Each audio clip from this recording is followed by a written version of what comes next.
Assalamualaikum warahmatullahi wabarakatuh. Kembali lagi bersama saya Anwar di Tajwid 5 Menit. Dan pada kesempatan kali ini kita akan masih membahas tentang negosiasi. Dan jujur sekarang kita mulai membahas teknik bagaimana cara merencanakan negosiasi. Dan tahap yang pertama adalah menentukan batas. Seperti apa sih batasnya, dan kita harus mentaati batas tersebut. Saat kita bersiap untuk bernegosiasi, hal terpenting yang mutlak yang harus kita lakukan adalah menetapkan batas kita, titik jalan kita, mau lewat mana dan mau seperti apa. Dan kemudian tidak pernah melampauinya. Ini berarti bahwa jika kita akan membeli sesuatu, kita memutuskan berapa banyak yang akan kita bayar. Dan jika kita menjual, kita memutuskan paling tidak kita akan menerima itu berapa. Di luar titik ini, kita akan mengatakan tidak dan kita akan pergi. Alasan mengapa nomor walk away ini sangat penting adalah karena ini adalah akar dari semua kekuatan kita.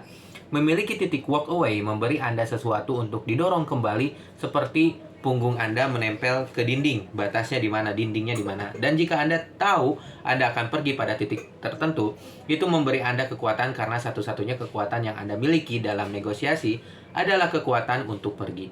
Dengan kata lain, jika kita tidak memiliki kekuatan untuk pergi, dan jika orang lain mengetahuinya, maka kita tidak memiliki kekuatan sama sekali.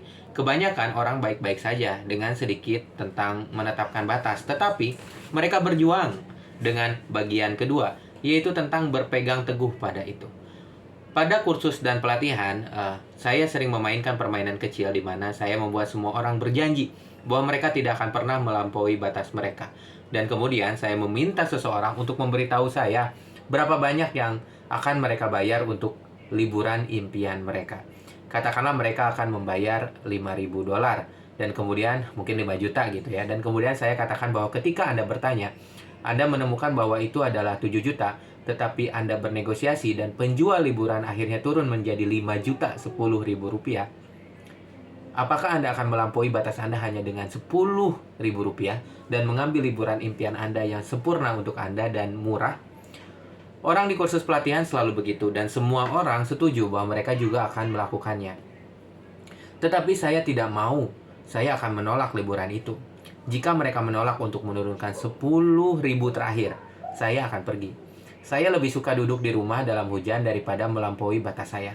Demikian pula jika harga terendah saya untuk menjalankan misalnya kursus gitu ya adalah misalnya 500 ribu, dan pelanggan hanya mampu membayar saya 499 ribu, maka saya akan meninggalkan kesepakatan itu.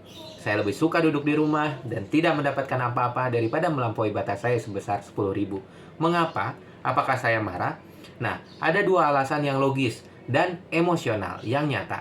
Alasan logisnya adalah mengapa kita harus membeli sesuatu lebih dari nilainya bagi kita, atau mengapa kita menjual sesuatu dengan harga yang kurang dari nilainya bagi kita. Kita membuat kerugian pada kesepakatan. Saya tahu dalam contoh saya tampaknya sangat kecil untuk meninggalkan liburan ketika mereka telah turun ke dalam 10 ribu saja dari batas saya, tetapi itu masih lebih dari batas saya. Apakah menurut Anda seseorang harus membayar lebih untuk sesuatu daripada nilainya bagi mereka? Tapi jangan khawatir tentang itu, karena inilah sebenarnya alasan Anda tidak boleh, tidak pernah, dan tidak pernah melampaui batas kita sendiri adalah karena ini adalah janji untuk diri sendiri. Jika kita pernah melampaui batas, apa yang sebenarnya kita katakan kepada diri sendiri adalah bahwa ketika kita menetapkan batas, kita tidak sungguh-sungguh, maka kita mungkin akan melewatinya karena kita lemah dan merasa tidak berdaya. Katakanlah setelah saya merasa lemah dan tidak berdaya. Tidak, kita tidak boleh mengatakan itu. Kita harus mengatakan, ketika saya menetapkan batas, saya sungguh-sungguh, saya tidak akan pernah melampauinya. Ini berarti bahwa kita perlu menetapkan batas kita dengan sangat hati-hati. Tanyakan pada diri sendiri, apakah saya benar-benar siap untuk pergi pada saat ini? Apakah saya benar-benar akan membayar sedikit lebih jika harus? Dan begitu Anda memiliki nomor yang benar dalam pikiran Anda, tetapkan dan patuhi itu. Saya kadang-kadang bahkan menulisnya di selembar kertas, dan saya menyimpannya di saku saya, sehingga saya bisa merasakannya dengan tangan saya, sehingga saya tahu saya tidak akan melampauinya. Saya sebenarnya lebih suka pergi ketika negosiasi mencapai batas saya, karena itu membuat saya lebih kuat untuk waktu berikutnya. Itu membuktikan kepada saya bahwa saya bisa dan akan berjalan ketika saya mencapai titik itu. Ini sama sekali bukan tentang orang lain. Saya mungkin tidak akan melihat mereka lagi. Saya kira itu akan menjadi sinyal yang bagus untuk dikirim jika saya akan melihat mereka lagi. Tetapi ini semua tentang saya dan apa yang terjadi di kepala saya. Jika saya tahu saya siap untuk berjalan pada batas saya, maka entah bagaimana mereka juga mengetahuinya. Jadi, saya perlu pergi kadang-kadang untuk menjaga kekuatan mental saya dan saya menyambut saat-saat itu.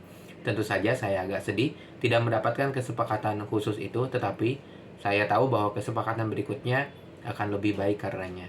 Saya pernah berjalan jauh dari rumah yang sangat saya inginkan. Mereka turun sedikit, tetapi saya masih tidak mampu membelinya.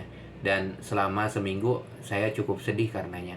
Tapi kemudian saya menemukan sebuah rumah di ujung jalan yang lebih murah dan lebih baik, dan akhirnya saya membelinya. Dan setiap hari saya akan melewati yang lain dalam perjalanan ke tempat saya, dan setiap hari saya berpikir, syukurlah saya tidak melampaui batas saya dan membayar terlalu banyak untuk tempat itu. Jadi tidak apa-apa untuk pergi, selalu ada satu lagi di sepanjang jalan, rumah lain, pelanggan lain, supplier lain, pekerjaan lain, pelamar pekerjaan lain yang berbeda, tetapi sama baiknya mungkin lebih baik. Jadi miliki kekuatan untuk pergi dan bertahan untuk yang benar. Demikian materi tentang betapa pentingnya batasan ketika kita akan bernegosiasi. Terima kasih sudah menonton video ini. Wassalamualaikum warahmatullahi wabarakatuh. Oh iya, sampai jumpa di video selanjutnya. Masih ada tips-tips tentang perencanaan negosiasi ini ya. Di video selanjutnya insya Allah saya akan membahas tentang bagaimana cara menentukan batas kita dan bagaimana menentukan tawaran pembukaan kita ketika akan bernegosiasi. Terima kasih. Assalamualaikum warahmatullahi wabarakatuh.